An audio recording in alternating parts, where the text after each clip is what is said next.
कलाकार सूबेदार यादव और साथी शहीदी धरती गाजीपुर के कठवा मोड़ की धरती से आप सबको सत सत प्रणाम करते हैं। एक गीत प्रस्तुत है मेरे बाबू, फौजी की जिंदगी। फौजी की जिंदगी कैसी होती है और कितना मुसीबत झेलता है देश के लिए। आइए सुनते हैं, भूमिका में भाव लगा।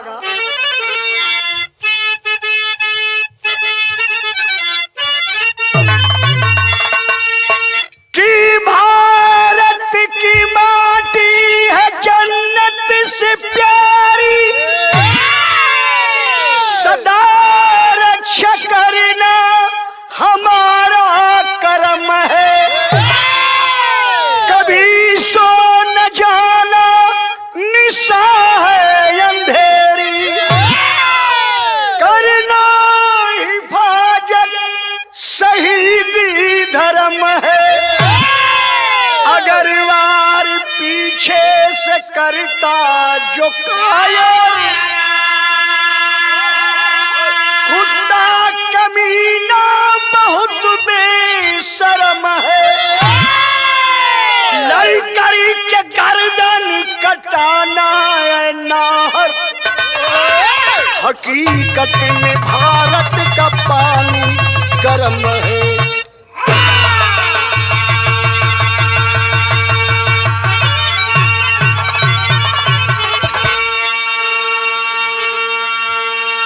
एक लाइन गीत का अंदाज लगे मास्टर, गीत तो बड़ा पुरान बा लेकर बहुत बढ़िया बा। कैसे?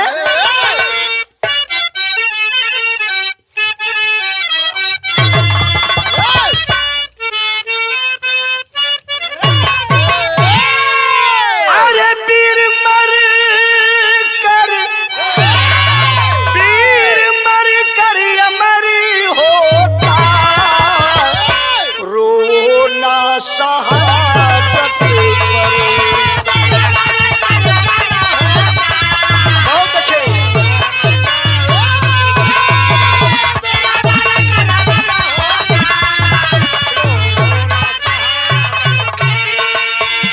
वीर मर कर अमर होता,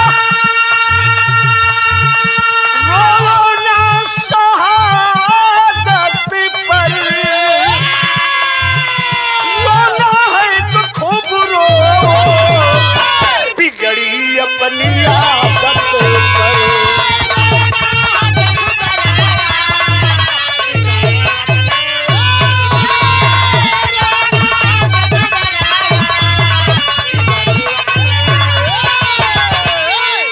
कैसा है मेरा ये हिंदुस्तान, कैसा है ये मेरा भारत। पुरानी जौहरी शहर में लिखल गई, खेलता खून की होली,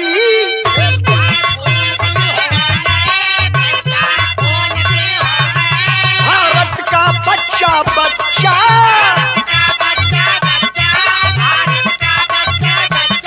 देते ना हर कुर्बानी, शेरे सपूत है सच्चा। गाजीपुर की ये धरती,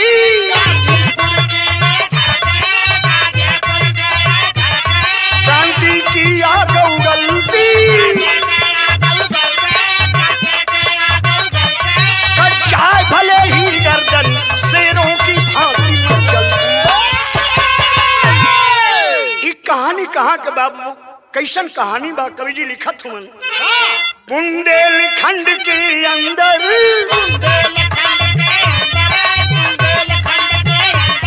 है झांसी जिला निराला,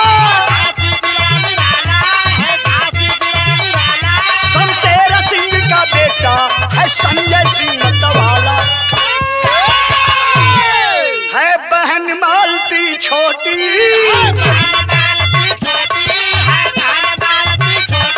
ना दूजा कोई सहारा, बस प्यार मिला भाई का, बाबू जीवन को संवारा। तनी सा कहानी लोग समझ ला भैया बाबू। ये कहानी गाजीपुर जिला, सुल्तानपुर जिला और झांसी जिला का संयुक्त कहानी बा। ये भाई गई हुई है बुंदेलखंड। एक कहावत जरूर सुनने हुई है, खूब लड़ी मर्दानी वो तो झांसी वाली रानी थी। उसी बलिदानी धरती से कहानी ली गई है। एक छोटा सा गांव झांसी जिला प्रापर से 8 किलोमीटर दक्षिणांचल की तरफ है। जौने गांव का नाम बंदेवी बा। बंदेवी गांव का रहे वाला एक छोटा सा परिवार का मुखिया का नाम शमशेर सिंह। कुछ दिन पहले शादी उनका भइल सीमा नाम का लड़की से। मालिक खुशी खुशी कुछ दिन के बाद उनके गोद में एगो औलाद देहलन। लड़िकवा का नाम बड़ा प्यार से शमशेर सिंह संजय रखलन। 2 बरिस के बाद एगो बिटिया पैदा भइल, जोना का नाम बाबू और माई बड़े प्यार से मालती रखलन। मालती के पैदाइश के बाबूजी 2 महीना के बाद एकाएक बीमार पड़नी सीमा। गरीब इंसान जितना शक्ति रहल, कुछ कर्ज भी लेके अपने मलकिन सीमा का इलाज करवलन, लेकिन बच ना पौली। दुनिया के अलविदा कही के चल बसली। अब तक गरीब शमशेर सिंह ठाकुर के सर पे बेटा और बेटी के दोनों पाले की जिम्मेवारी आ गई। बाबू मटका मजदूरी कई के, और जब लड़का 5-6 बरिस के भइल, संजय स्कूल में दाखिला करवा देहलन। लड़का पढ़े लगल। धीरे धीरे समय निकलत बा। गांव के लोग कहे कि ये शमशेर सिंह, ई तोहर बेटवा गरीबी दूर कर दी भैया। बड़ा होनहार लड़का बा, दौड़त भी बढ़िया बा, पढ़त भी बढ़िया बा। अब लड़कियां भी 5 बरिस का हो गई, लेकिन धीरे धीरे आजकल के जमाना के मुताबिक स्कूल में भेजा। कहा करे शमशेर सिंह, जमाना के देख के अनपढ़ बिटिया से के शादी करी। तो लड़कियां की भी स्कूल भेजे लगलन। कब समय निकल गई। जब संजय इंटर पास कर बा ना, शमशेर सिंह एक दिन चरपाई पे बैठ के अपने बेटवा के लगे बलौलन कले, ए संजय, अब हमार धीरे धीरे शरीर थाकत बरे बेटा, कहीं रोजी रोटी का जुगाड़ करता। बड़ा वांट निकला था बेटा, कोनो वांट भर दे। तब संजय सिंह कलश के बाबू वांट तो तमाम निकलत बा, लेकिन हमारे एगो दिल्ली इच्छा बा। एक लाइन यहाँ गीत लगल मास्टर।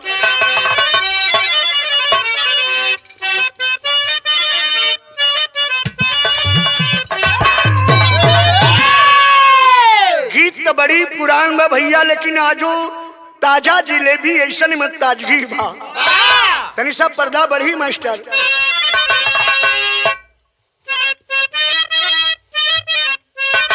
आय हाय हाय, नई नई प्रीता लगल हीराना, नई नई प्रीता लगल हीराना, हम गवानवा नहीं जा।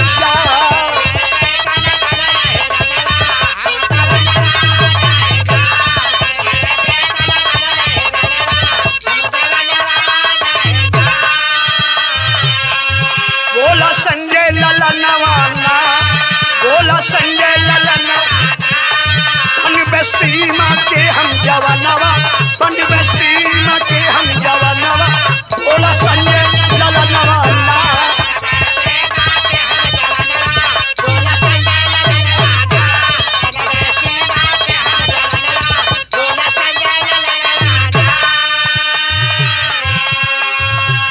उठी के भोरवे दौड़ा लगा, स्वर्गी माई के आस पुराई, स्वर्गी माई के लागली है मोरी अरमनवा, लागली है मोरी अरमनवा, बोला संजय ललनवाना।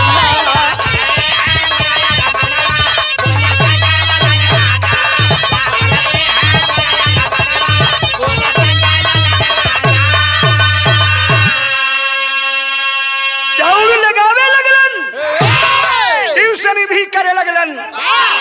मानस में लिखल बा ललन भैया की जा पर जेकर सत्य सने हो। सो न मिले हूं कछु है संदेह, जेकरा पर जेकर स्नेह सत्य रहेले। परिणाम का भइल कि गईले 2010 आई संजय फौजा के नौकरी पाई। संजय फौजा के कहिया बाबू कचू में चरा नवा, कहिया बाबू कचू बोला संजय लला नवा।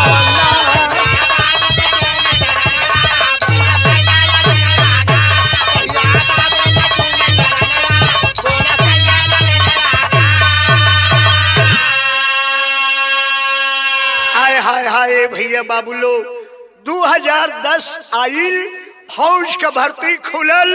संजय जाके खड़ा भइल, लंबाई कंप्लीट। दौड़ में भी नंबर 1 आया, फिजिकल और डॉक्टर भी क्रॉस कर लिया। लिहाजा हिंदुस्तान गवर्नमेंट को फौज में सिलेक्ट कर दिया गया संजय। और संजय जब हैदराबाद में ट्रेनिंग करे लगलन तो उनके ऐसा 2 ठे साथी जिगरी मिल गईलन, गाजीपुर का सरवन यादव और सुल्तानपुर का सुरेश यादव। ट्रेनिंग खत्म भइले के बाद एक कई संगे बैठल बातचीत कईल, कबो कबो घूमे भी, तीनों आदमी संग ही जा। ट्रेनिंग खत्म भइल हो बाबू, तब पहली पोस्टिंग जम्मू में भइल संजय सिंह की।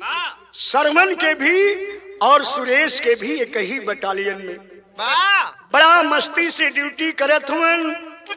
कुछ दिन के बाद जब घरे अइलन, बाबू का पैर छोलन। हो आज बुढ़ऊ शमशेर सिंह का आंख खुशी से आंसू से भर गई। बाबू टोला मुहल्ला बड़े जेठ का पैर छोलन, सब ही आशीर्वाद देत बा।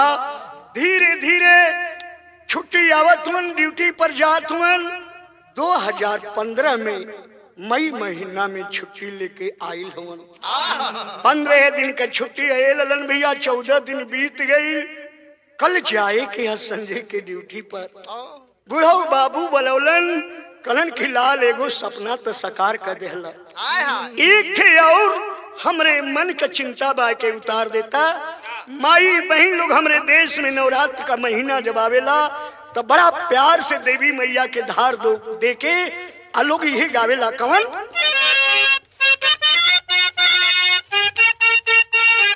बस बस बस बस, अरे भले अइलू देवी मैया, भले अइलू मैया मोरा हो सती अइलू। ए देवी मैया जवनी दुनिया फूला वा महान भइले तवने दुनिया देवी जी अइलू हो।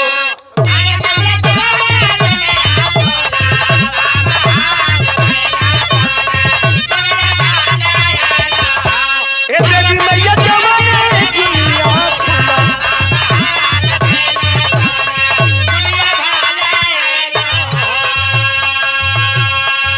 पंचलोक बिरहवा में बूढ़ा बाप शमशेर सिंह अपने फौजी बेटवा से कहत हवन, बेटवा से बाबू आज काल बतिया हो,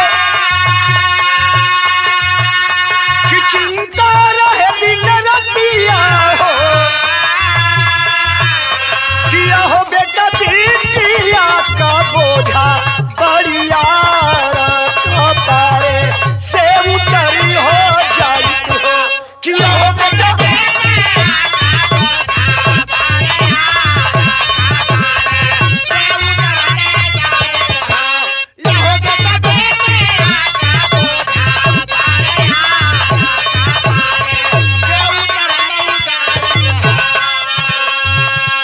अरे बाबू मालिक सबका सुनेलन, जैसे हमार सुनलन ई तोहार आवाज भी मालिक सुनी। हाँ बाबू, अरे तने कहत कहत शमशेर सिंह का अखिया बरसे लगल भैया।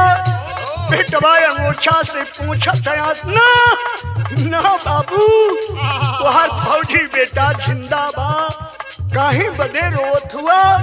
चुपैलन ते ठेरी बात कह के रोवे लगलन।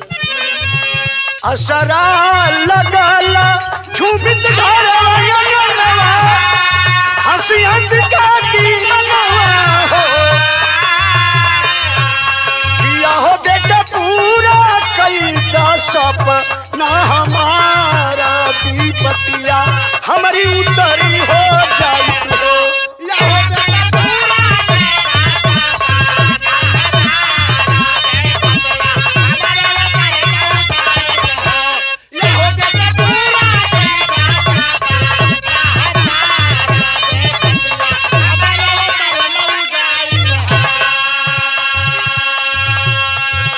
संजय फौजी बाबू के चुप करावत मत रो बाबू। अरे रुपये पैसा न शादी में खर्च होला।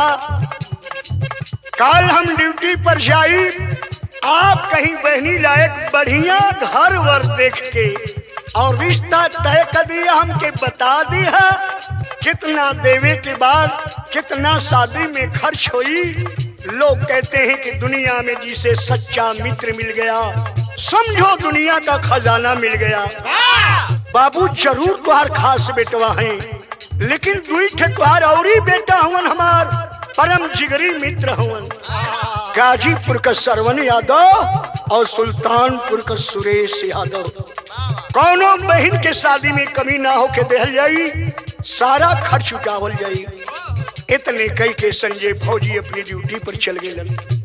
और बाबूजी हित नाथ के लेके वर का तलाश करवावत हुन। एक दिन केहू रिश्तेदार बतावल भैया कि माधोपुर गांव में मृडाल सिंह का बेटा अश्विनी सिंह प्राइमरी स्कूल का टीचर का नौकरी पौले बा। बड़ा सुशील लड़का बा और हमन का दबाव में बा। चला हमन के संगे गैलन है बाबू शमशेर सिंह। लड़का के देखते प्रसन्न तबीयत हो गई। बात करें लड़का के बाबू से कलन के भैया जुग जमाना देखे तो हम कुछ मांगत ना आई, लेकिन कई लोग आई लालन केहू 10 लाख केहू 15 लाख देवे कहत रहल। अब मोटरसाइकिल तो आजकल सहज हो गई बा, मांगे वाली चीज थोड़ो बा। कलन के भैया एगो काम करा, लेन देन तो बाद में हो जैसन तुहार लड़का बा, पहले तू हमारी लड़की के देखला, अगर ठीक तोरे लड़का का जोड़ का होई। हमारो लड़की बीए का छात्र बा, पसंद हो जाई तो चाहे हम जितना दे तू जितना लेबो, एक पैसा न तोहरे पास रही अन केहू के पास रहल बा। एगो झूठिया का शोहरत बुलंदी के आदमी पल ले बा। 3 दिन के बाद लड़का वाला लड़की देखे, लड़की ट्रे में मीठा पानी लेके आइल और लड़का के बाप अपने होखे वाला ससुर जी का जब पैर छू के और जे भी गैल ओकर पैर छुअलस खड़ा भइल। बाबूजी हमार नाम मालती है, हम बीए फर्स्ट ईयर का छात्रा बानी बाबू। और जौन कुछ पूछे के सवाल होके आप लोग पूछला, ओकरे बाणी में इतनी मधुरता रहलन बाबू कि लड़का का बाप देखते पसंद कर लेलन। कलन की ए भैया शमशेर सिंह सही तू कहते हला, कुल के बढ़ावे वाला परिवार के बढ़ावे वाला तो लड़की न होली। एकर खुशबू न हो रही, धन दौलत जरूर हो रहा जाए, जीवन सपरी तवन दे दी है। अच्छा कुछ दिन के बाद बरच्छा और अच्छा हो गई। शादी का दिन रखाइल और शादी का दिन रखाइल तो शमशेर सिंह अपने बेटवा फौजी के फोन कैले। तब तक था 15 बीत गई, 16 आ गई भैया।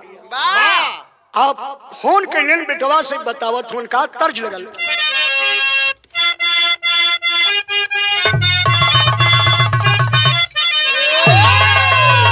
आज कबीर जी चाहे जितनी नई नई धुन निकले, लेकिन लवंगलता ऐसा बसिया जाते। हमनी का देश का माई बहन का माटी का गीत आज से 100 वर्ष पहले भी गवात रहल, आज भी गवातिया। अजब ले सृष्टि रही तबले गवाई। एक फिल्मी जगत का लोग चुरा के ले जाके नया म्यूजिकल सेट करके शब्द बदल के लोग नई नई सप्लाई करत हुआ। माई बहन सदिये में लोग आवेली। कि हमारी पैजेब राजा हीरा जोड़ोइदा। अरे झूलनी पे उड़ली जहाजिया गढ़ाइदा हमार पैजेब राजा हीरा चढ़ाइदा।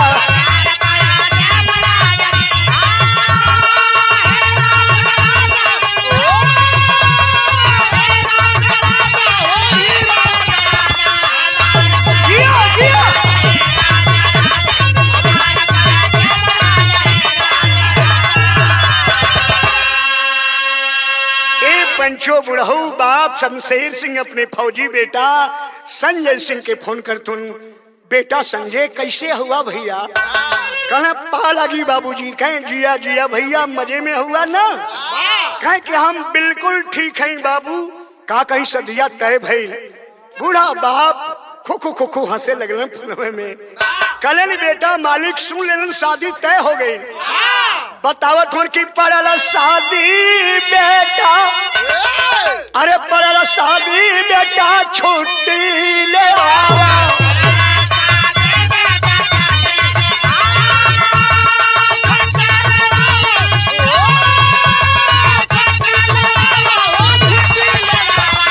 पड़ल शादी बेटा छुट्टी ले।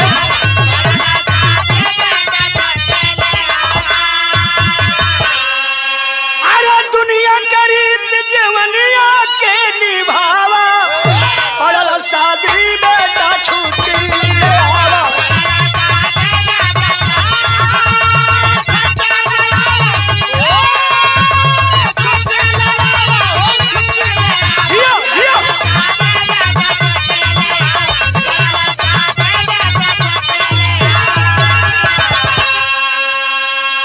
ए बेटा संजय मालती के सदिया तय हो गई ले।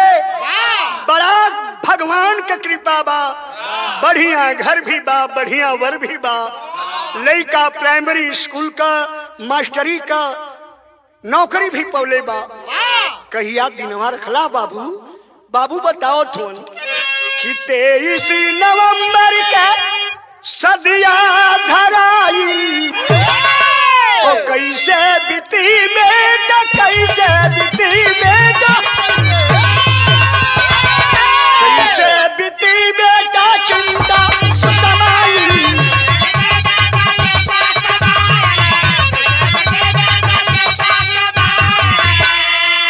अरे अंतिम इच्छा तुझे के पुरावा। पड़ल शादी बेटा छुट्टी ले आवा।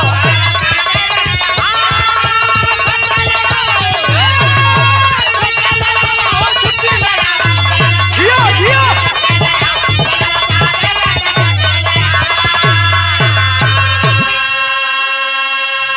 सगरी बात पिता शमशेर सिंह बेटा संजय सिंह फौजी के समझावत हवन। कहत हन कि बेटा 2 महीना का छुट्टी लेके यहाँ अकेले बुढ़ौती के शरीर कहाँ कहाँ दौड़ब, कौन व्यवस्था करब बेटा? धीरे धीरे भैया अगस्त आइल। अगस्त में भी छुट्टी ना मंजूर भइल। सितंबर आइल। तब लेता हमारी देश में 18 सितंबर के गजबे तूफान हो गई। कवन तूफान हो गई? बड़ी पुरानी गीत बा। आजकल गवैया ऐसे भी खत्म। ललन भैया जैसे उखी कसरी का पुरान हो जाला तब दवा के काम आवेला, वैसे ही आपा धापा का जिंदगी में पुरानी गीत बड़ा दिल के तसल्ली देवे वाली होली। वे गीत मेहरारू गावेलिन कि गंगा माई कौची बा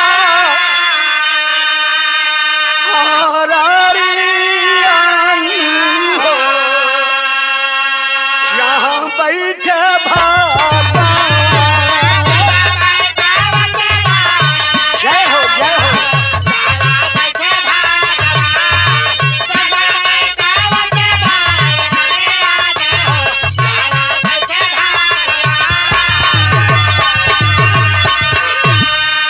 पिरावा में हमरे कबीर जी लिखलन पंचो कि कैलाश पापी धोखा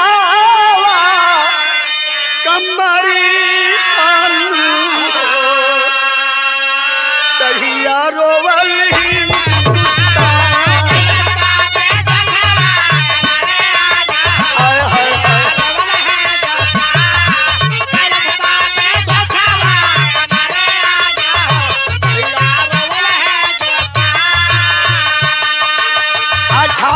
सितंबर रहल रात के समैया।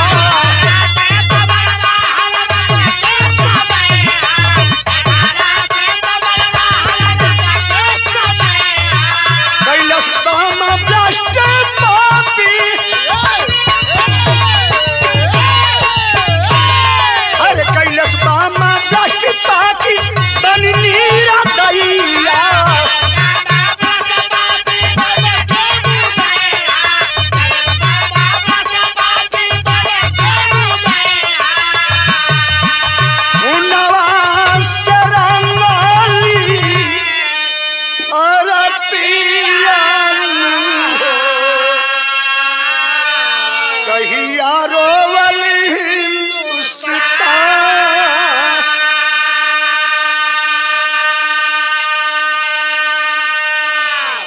हाय हाय हाय 18 सितंबर को उड़ी सेक्टर में सोए हुए भारतीय फौजी जवानों के ऊपर पाकिस्तान के घुसपैठिए बम ब्लास्ट किए।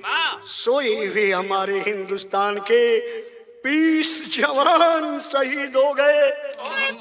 ये खबर जब सुबह पेपर में लोग पढ़ते हैं, टेलीविजन पर देखते हैं, तब फैलल खबर मचल देश में तूफान आया। वाह वाह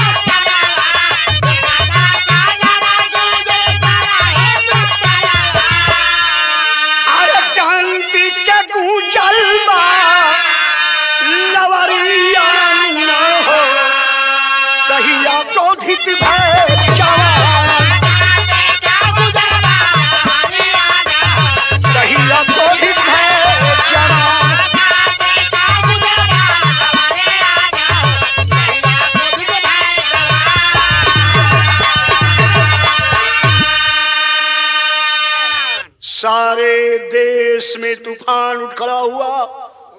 हर फौजी जवान के परिवार का पिता भाई अपने फौजी भाई बेटा को फोन लगाता है।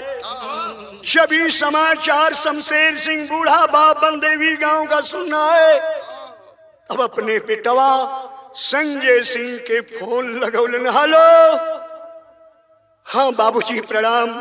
अरे बेटा हम कैसन सुन रहे, कितना जवान सोए हुए बम ब्लास्ट में शहीद हो गए, कैसे है बेटा? बाबू फौजी जवानों के लिए ये कोई नई हादसा नहीं है, नई बात नहीं है। फौजियों की कब मौत सर पे आ जाए कोई ठिकाना नहीं, लेकिन हम चारे की कड़कती सर्दी में, तपती धूप में, मूसलाधार बारिश में सर पे कफन बांध करके सरहद की रखवाली किया करते हैं। ए भैया देश में तूफान आ गई। इधर 28 सितंबर को भारतीय सेना सर्जिकल स्ट्राइक करती है।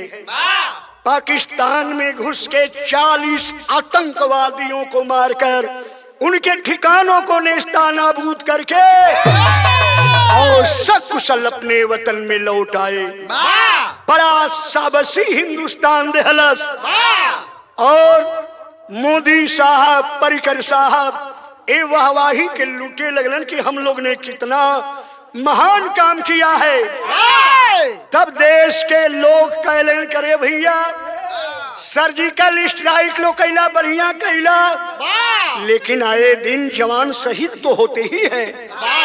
तब एक भुलवावे खातिर ललन भैया एक और देश का पीएम चाल चलन। गीत बदल गए भैया।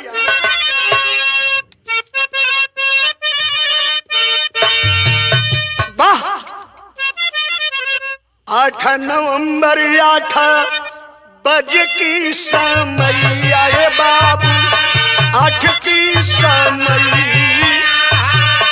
कई दिहलन मोदी फरा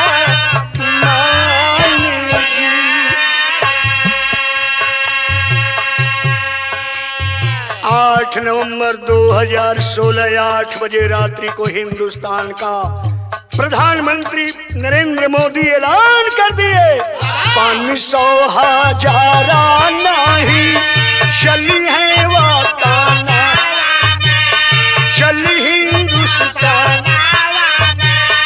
तुमके लोग भाई न परेशान।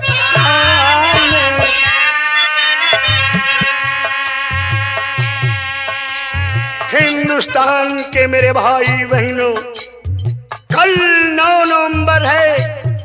कल से 500 रुपये का नोट और 1,000 रुपये का नोट नहीं चलेगा। अरे बाप रे बाप पूरे हिंदुस्तान पर मातम छा गया। केहू के बरही तेरही सदिया पड़ल बा केहू के सदिया पर हो गई न तू मिलारा मान।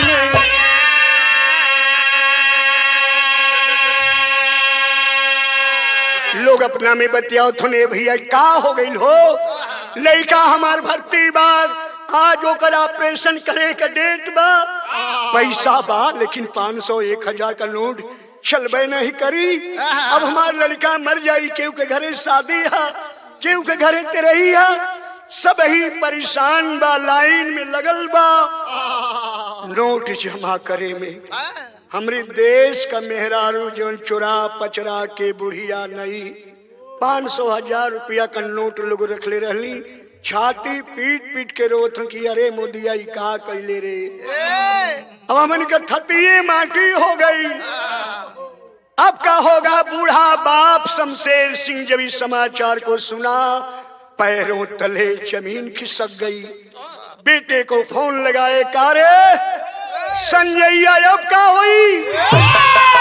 आज 9 नवंबर आ गई 23 नवंबर के बेटी का शादी है वो ना कैले अन्य कुछ रुपए पैसे भेजले 500 1,000 न चली जीवन देले रहले वो पैसा माटी हो गई। कैसे इंतजाम करब कैसे बेटी का शादी हुई। फोन पर लड़का रोत हम मत चिंता करा बाबू हम छुट्टी मंजूर करवा ले हैं 20 नवंबर की ट्रेन पकड़ब 21 नवंबर की सुबह आ जाई सगरी व्यवस्था हो जाई चिंता मत कर। धीरे धीरे ये पंचो 20 नवंबर का सुबह का बेला भी आ गई बा। संजय फौजी के बड़ा खुशी बा बड़ा उत्साह बा बहनी का शादी बा खुल के खर्च करब बुढ़िया बिस्तर सहेजे लगलन। एकाएक कमांडर साहब उधर से गुजरे कहीं संजय घर जाने की तैयारी है क्या बेटा। जय हिंद सर। हाँ सर मेरी छुट्टी मंजूर हो गई है आज शाम को गाड़ी है। कालन की बेटा शाम को न गाड़ी है कुछ फौजियों की टोली ले ले और पुंछ सेक्टर की तरफ जरा एक चक्कर लगा कर आ जा बेटा। फौज में तो ऑर्डर टू ऑर्डर होता है। फौजी जवान सोच रहा है विरहा के शैली में कवि लिखलन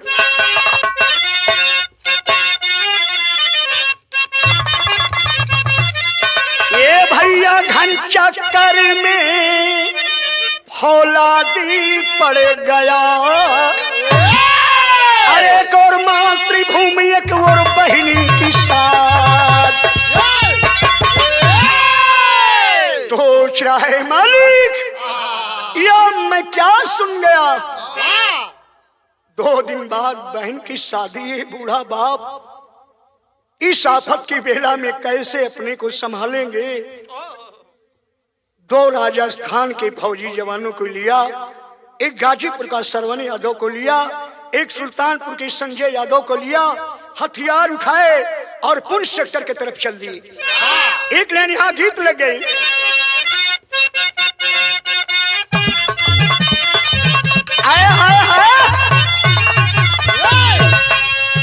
कभी एहू गीत का जवानी रहल भैया लोग आजो में गजब का मौज बा। अरे नरई ताल कैची कन मटिया, अरे नरई ताल कैची कन जहाँ बस पर्वत पहाड़ी गोइया।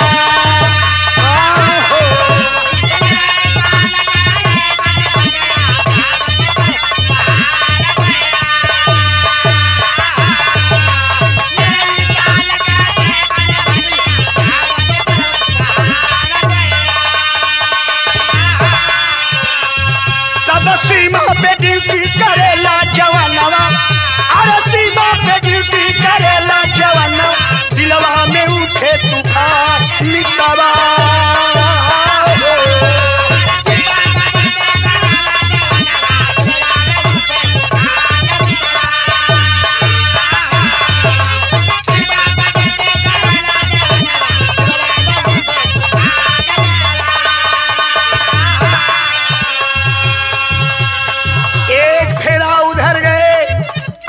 से जब लौट रहे हैं इतने में तो गजब हो गए भैया लोग।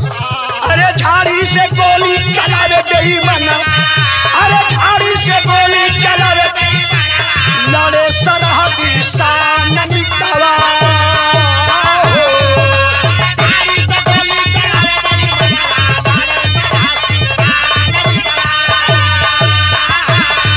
अरे झाड़ी से गोली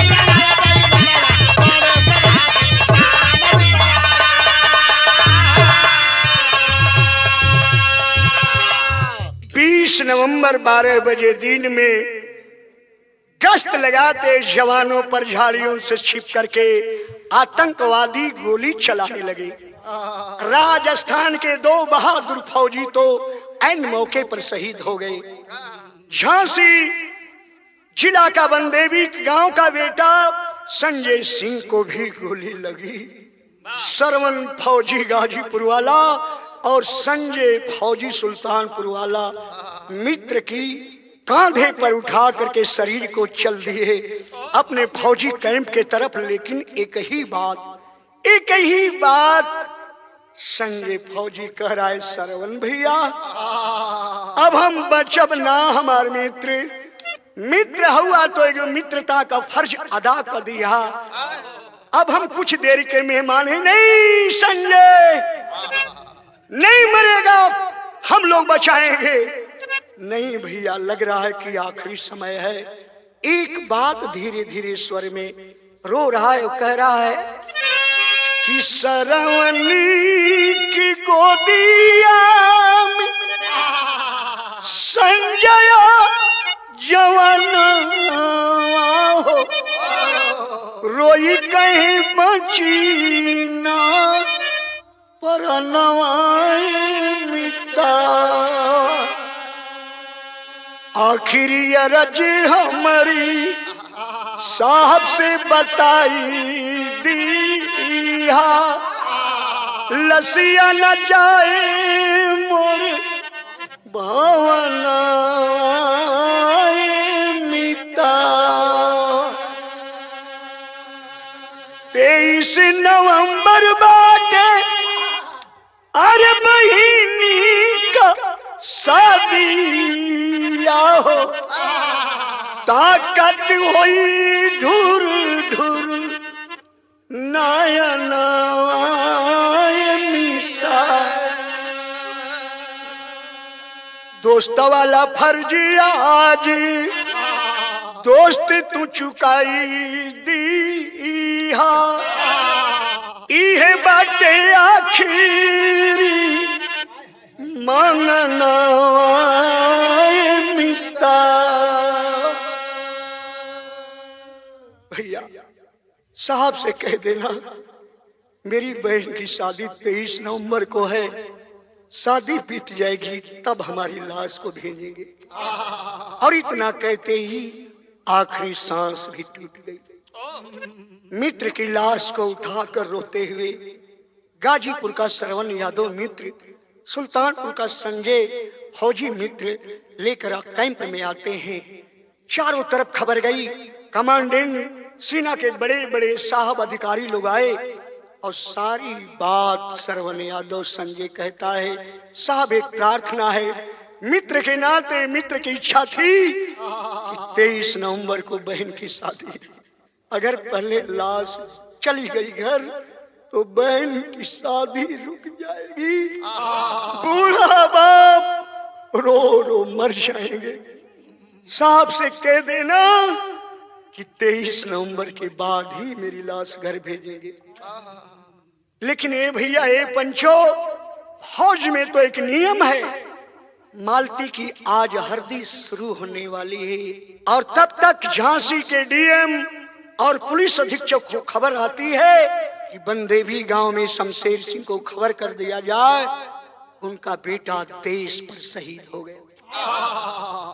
का पता बूढ़ा बाप के, का इकलौती बहन के पता बा, जिकरे घरे हरदी होले शादी होला, कुछ न कुछ बाबू लोग घटी जला सामान।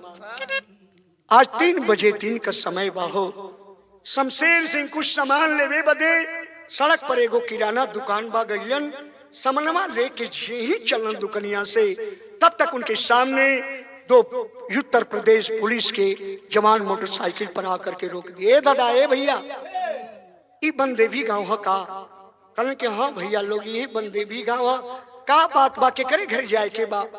कल मन के शमशेर सिंह नाम के ठाकुर बा का? कल हम ही बेटा का बात हमार भैया आ गई का? आंखें नम हो गई पुलिस वालों की। अरे भाई भैया हमार कले राल के 21 तारीख के आ जाई, हमार भैया आवत हो संजय, बिटिया का शादी बा 23 नवंबर के, हमार भैया आज तो सदिया हो गई। पुलिस वालों के आंख से आंसू बरसने लगे। शमशेर सिंह के शंका भले भैया लोग काहे रोवत हुआ, काहे रोवत हुआ भैया, कुछ बोलत लोग ना हुआ। पुलिस वाले बोले आपका बेटा इस देश के लिए शहीद हो गया। गिर पड़े शमशेर सिंह। पुलिस वालों ने उठाया, धैर्य रखिए, आपका सीना गर्व से ऊंचा होना चाहिए। शमशेर से कथो काहे न बेटा ऊंचा हो, जेकर आखिरी सपना माटी में मिल गई। वो बाप से पूछा कितना कर गर्व से सीना चौड़ा हुई। कभी यहाँ लिखत हो पंचो, पाए खबर के धूमिल भइले मनवा बुढ़ाऊ दादा के, अरे सावन भादो बन गई नया नवा बुढ़ाऊ दादा के।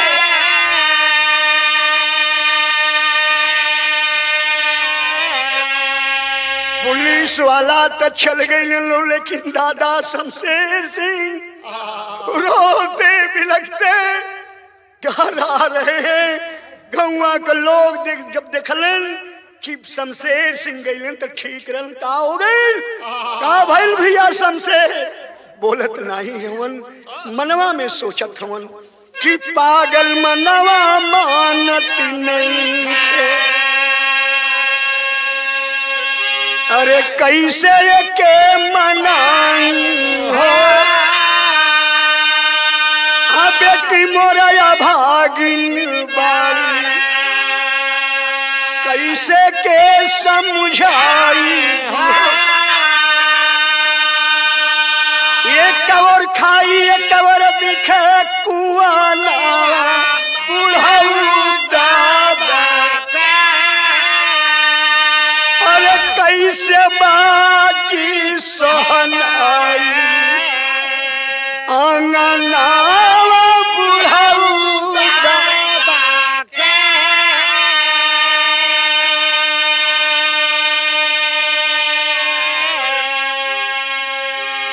गौवा के लोग पीछे पीछे आथुने भैया शमशेर का भइल काहे रोवत हो भैया? आके दोहरा पर खड़े गिर गइलन, लोग उठावे लगलन, चेत हो गइलन। मालती दौड़ के आई, बाबू के का हो गई? पूरे गांव जवार के लोग आते हैं तो गजब हो गए भैया। लेकिन 22 नवंबर के पुनः खबर आई कि शहीद संजय सिंह की लाश 23 नवंबर को ही घर जाएगी। हित मीत खबर के सुन के आगे की तरह ही खबर फैल गई। 23 नवंबर 12 बजे दिन का समय बा। कवि जी भाव लिखा तनी पर्दा बढ़ी कि है राम जी अरे हरदी पियरिया रोवे, हरदी पियरिया रोवे, हाथ के कंगनवा रोवे,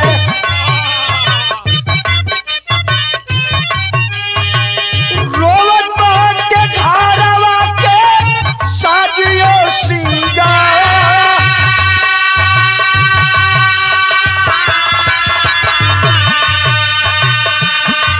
मीत सब ही के कुंठित जबलिया पंचो,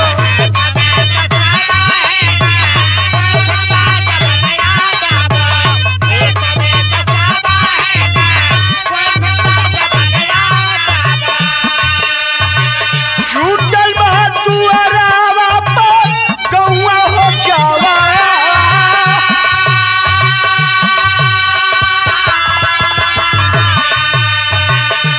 23 नवंबर रहल ठीक दोपहरिया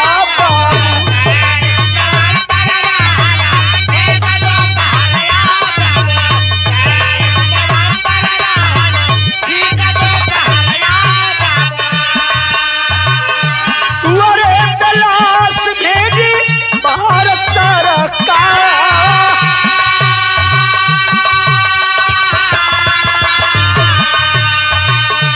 लसिया पे घिर के रोवे मालती बहनिया पंचो,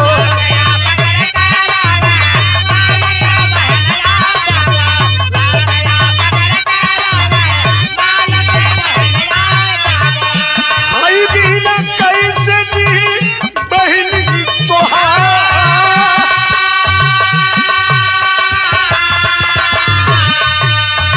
सुनल रोवाई जबकि सरवन जवनवा कहिया,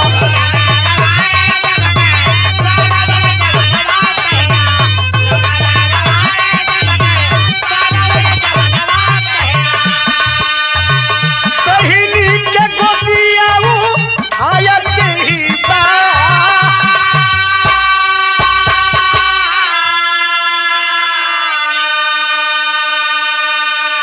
लाश पर गिर के एक तरफ बाप रो रहा है, एक तरफ बहन रो रही है। अब तो रोते रोते बूढ़े बाप के आंख का आंसू भी खत्म हो गया, कभी अचेत हो जा रहा है, लग रहा है मालती का प्राण पखेरु उड़ जाएगा। केहू मालती के पकड़त बा, केहू बूढ़ऊ शमशेर सिंह के जौन लसिया लेके संजय शहीद फौजी का मित्र सरवन यादव और सुल्तानपुर के फौजी सुरेश यादव दौड़ करके सरवन गोद में बहन को उठा लेता है और एक बात कहता है कि ये कहीं बहिनिया के तुई तुई पीरा नवा हमन,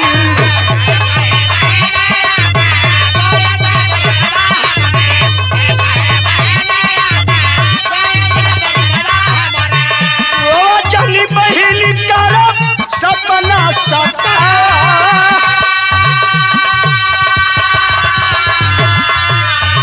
मित्र वाला कार्य क्या मित्र आज चुकाई होती है,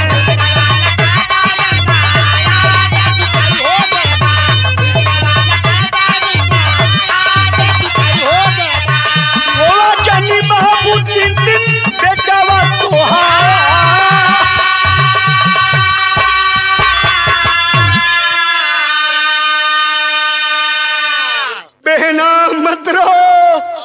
मत रो मालती, देख हमारे तरफ एक भाई तेरा ताबूत में सोया पड़ा है और दूजा भाई तेरे सामने खड़ा है।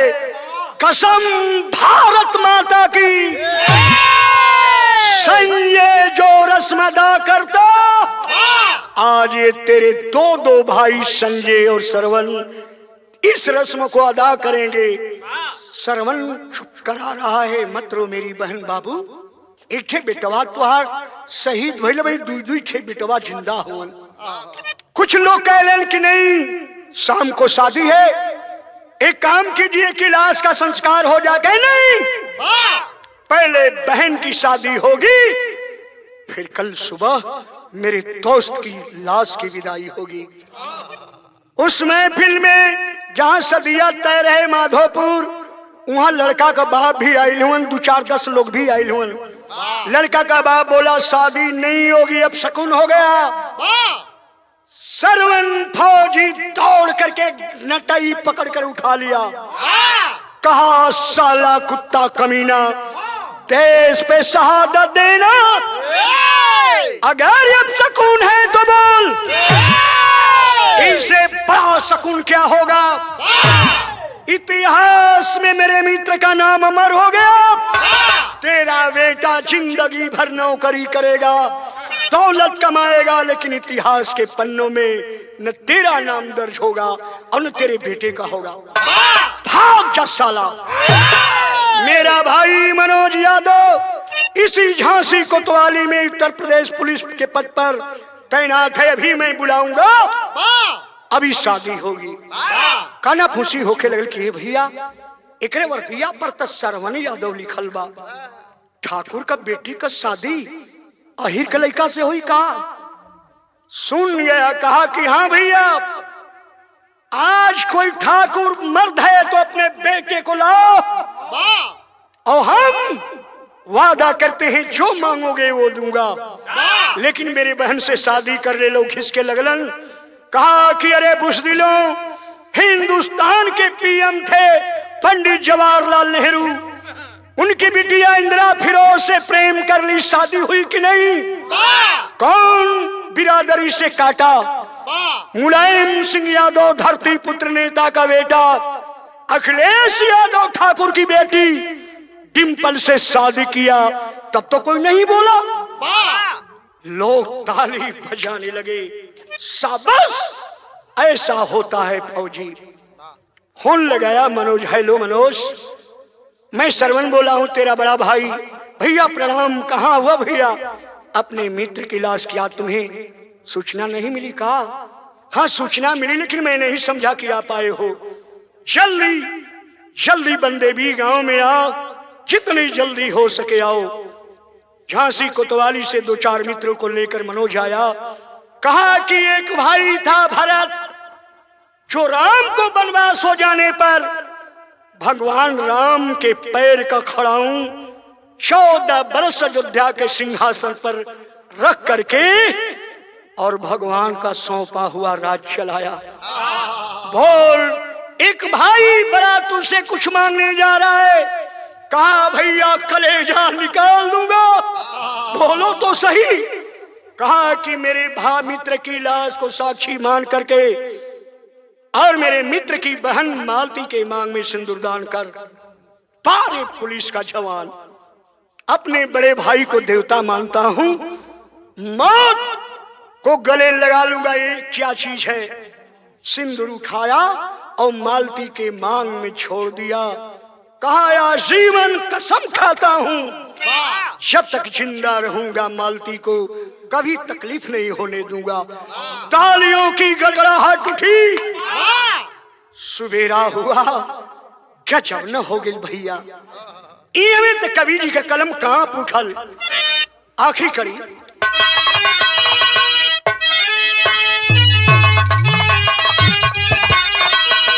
ए भैया दोस्त वाला फर्ज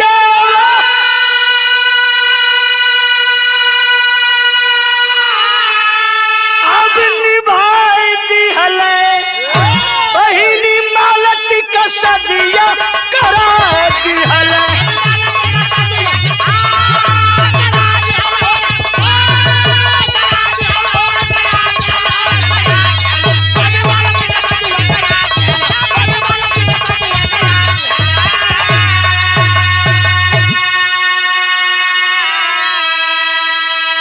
लिखलन की एक मित्र डोली पर ओ हरवा अरे दूजा मित्र कांदिया पर लसिया उठा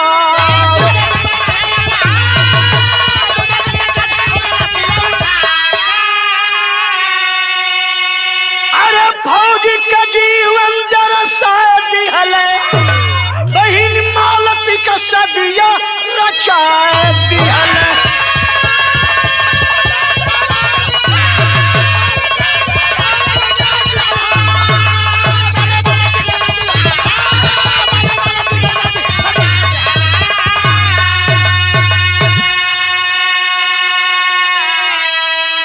मेरे श्रोता भगवान, हिंदुस्तान का फौजी जवान रात रात भर जाड़े की सर्दी में, मूसलाधार बारिश में, चिलचिलाती धूप में घर परिवार गांव को छोड़कर वतन की हिफाजत करता है।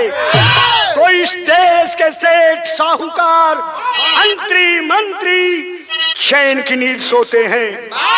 काश वतन का प्रहरी जिस दिन सो जाएगा, नहीं उड़ेगा कोई मंत्री विमान में, नहीं हिफाजत होगी वतन की। इसीलिए लिखा गया कि स्वामी गुरु बिहारी पद भारत देश महा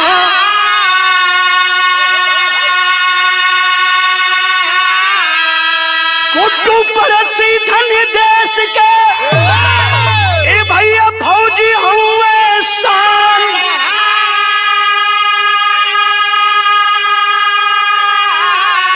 अरे घन चक्कर में फौलादी पड़े सूबेदार हवलदार बिरहा में मिलल आजादी, घन चक्कर में फौलादी